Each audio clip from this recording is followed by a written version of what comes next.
जय श्री राम। आपका बहुत बहुत स्वागत है। पंजाब में भगवंत मान की मुश्किलें बढ़ती जा रही हैं। उन्हें बार बार अपने मुख्यमंत्री बने रहने को लेकर सफाई देनी पड़ती है। कुर्सी पर खतरा मंडरा रहा है। ऐसी स्थितियां पैदा हो गई हैं। पंजाब में बाढ़ के साथ सरकार पर सवाल उठ रहे हैं। सरकार की तैयारियों पर, मुआवजे को लेकर, सरकार के पास पैसों की कमी, इस सब पर सवाल उठ रहे हैं और इसके लिए जिम्मेदार ठहराए जा रहे हैं भगवंत मान। और इसके साथ ही बात उठने लगी है कि जब इतने इल्जाम लग रहे हैं तो ऐसे में इल्जामों से छुटकारा कैसे पाया जाए। अब पूरी सरकार तो बदल नहीं सकते, तो मुख्यमंत्री ही बदल दो, इल्जाम भी बदल जाएंगे, इल्जामों से भी छुटकारा मिल जाएगा। और इसी के कारण भगवंत मान पर खतरा, उनकी सीट पर खतरा ज्यादा और हो गया है। और अभी इस बीच में पंजाब में एक विशेष सत्र बुलाया जा रहा है, विधानसभा का विशेष सत्र 26 सितंबर से लेकर 29 सितंबर तक। और भगवंत मान की टेंशन बढ़ी हुई है क्योंकि इस सत्र में सत्ता पक्ष तो होगा, विपक्ष भी होगा और चर्चा होगी बाढ़ पर।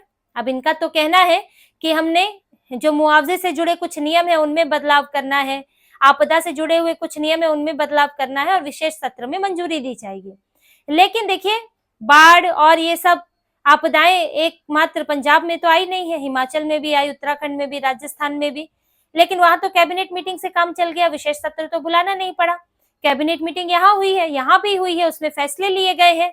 अगर आपको कुछ बदलाव करना है, अध्यादेश लाइए, 6 महीने के लिए तुरंत अध्यादेश आएगा, उसके बाद 6 महीने बाद सत्र आएगा, उसमें पास कर दीजिए।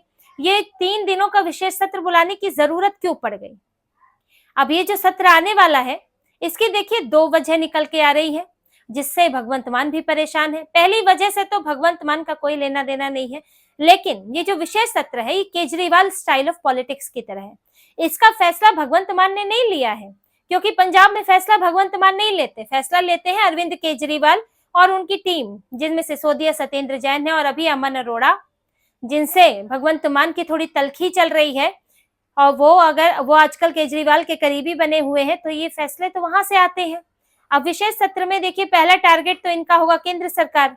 केंद्र सरकार ने पैसा कम दिया, केंद्र सरकार मदद नहीं कर रही है।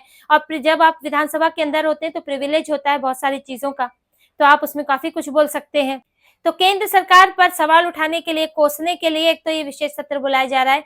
जैसे कि यहाँ अरविंद केजरीवाल 1 दिन का सत्र बुला लिया करते थे, कश्मीर के मामले में बुला लिया 1 दिन का सत्र, तो भर भर कर सरकार को कोस लिया और वो मीडिया में भी छप गया। तो ये भी यहाँ इसी तरह बुला रहे हैं कि यहाँ पर पहले तो केंद्र सरकार को के लिए बोला जाएगा 1600 करोड़ रुपए से क्या होता है। आपकी सरकार के पास पैसा नहीं है तो क्या सारी जिम्मेदारी केंद्र सरकार के पास है? आप क्यों घाटे पे बैठे हुए हैं? क्यों आपने इतना राजस्व घाटा अपना बना रखा है? क्यों नहीं आपने पंजाब के लिए कुछ किया? क्यों नहीं पहले तैयारियां की? आज आप इतने, ऐसा नहीं है कि उत्तराखंड और हिमाचल में पैसा नहीं दिया गया, वहां पर दिया गया है पैसा और इतना ही लगभग दिया गया है।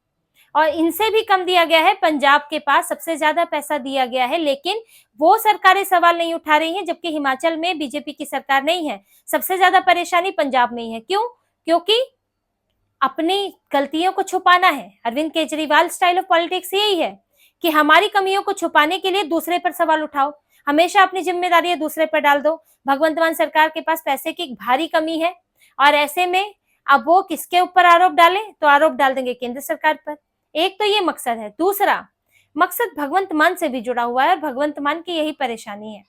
देखिए, इस वक्त आम आदमी पार्टी में बागियों की कमी नहीं है। जो विधायक है वो खुद अपनी सरकार पर सवाल उठा रहे हैं। एक हरमीत सिंह पठान माजरा अभी सवाल उठा रहे थे, जिनके पीछे पुलिस लगा दी गई।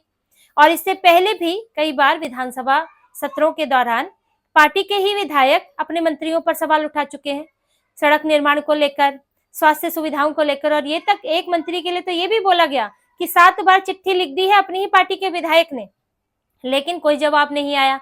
मंत्री मिलते नहीं, मंत्री जवाब नहीं देते। तो आप समझिए कि विधानसभा में अपनी ही पार्टी के लोग, अपनी ही पार्टी के विधायक अपने ही मंत्री पर सवाल उठा रहे हैं। ऐसा किसी विधानसभा में, ऐसा किसी संसद के दौरान ऐसा किसी दिन होते आपने नहीं देखा होगा, लेकिन वहां हुआ। जिसके बाद प्रदेश अध्यक्ष अमन अरोड़ा ने विधायकों को बुलाया और कहा कि आपकी समस्याएं हम समझते हैं, आपकी दिक्कतें समझते हैं, क्योंकि विधायकों को ही अंत में जाके जवाब देना होता है जनता को। भगवंत मान थोड़ी जाएंगे उनकी कॉन्स्टिट्यूंसी में। तो लेकिन आप ये सवाल पार्टी के अंदर उठाइए, आप ये इस तरह से विधानसभा सत्र में मत उठाइए, इससे जो है सरकार की बदनामी होती है। अब अगर इस विधानसभा सत्र में किसी ने सवाल उठा दिए, और सवाल उठा दिए भगवंत मान पर, तैयारियों पर, व्यवस्था पर, तो फिर समस्या तो हो जाएगी। और समस्या सीधे सीधे भगवंत मान के लिए होगी, क्योंकि सरकार तो वही चला रहे हैं। कोई ये थोड़ी बोलेगा अमन अरोड़ा ने फलाना नहीं किया। बात तो यही होगी कि भगवंत मान की सरकार में नहीं हुआ, और ये मंत्री नहीं सुनते हैं, मुख्यमंत्री नहीं सुनते हैं। अगर किसी ने मुखर होकर ये बातें बोल दी, और देखिए बागी लोगों की कमी नहीं है, और बागी जो भी बागी होता है वो एक बेहतरीन मौका तलाशता है कि कैसे शोर करके वो जाए, ऐसा नहीं चुपचाप निकल जाए। तो कोई जो अपने राह बदलने की सोच रहे होंगे, वो हो सकता है कि सरकार पर अंदर ही सवाल उठा दे, और फिर भगवंत मान घिर जाए।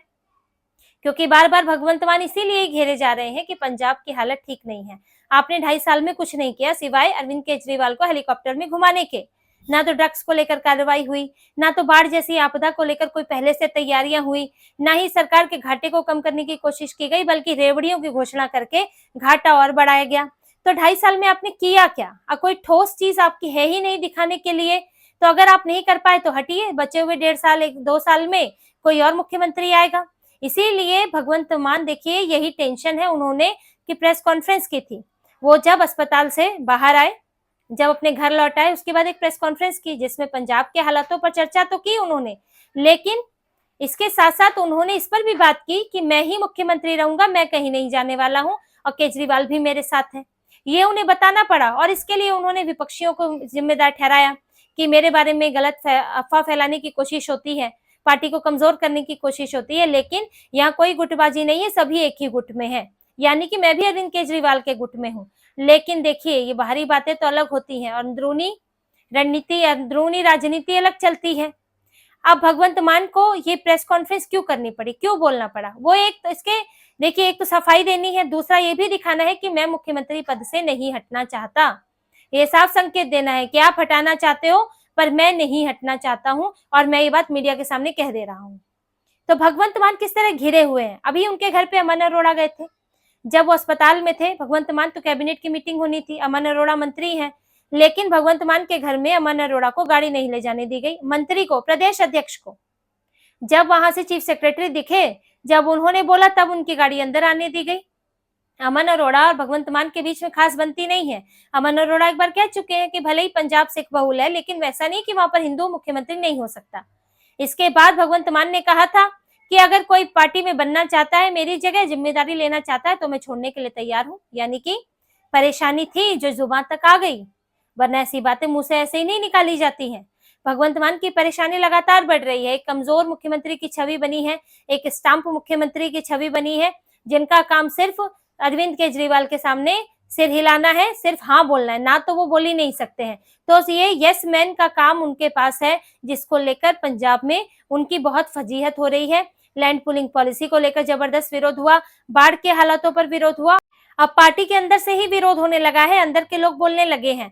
ऐसे में ये जो विधानसभा सत्र है वो भगवंत मान के लिए बहुत मायने रखेगा, कि उसमें जो विपक्ष के लोग हैं वो तो बोलेंगे ही, स्वाभाविक है, सरकार पर सवाल उठाएंगे, लेकिन सत्ता पक्ष के विधायक क्या बोलते हैं। अगर वो कुछ बोले ऐसा जो भगवंत मान के खिलाफ गया, तो मतलब भगवंत मान की कुर्सी तो और ज्यादा खतरे में आ जाएगी। फिर तो समझ लीजिए कुर्सी की तीन टांगे तो टूट ही चुकी हैं, अगर साफ साफ विधायक इस तरह से बागी हो जाते हैं।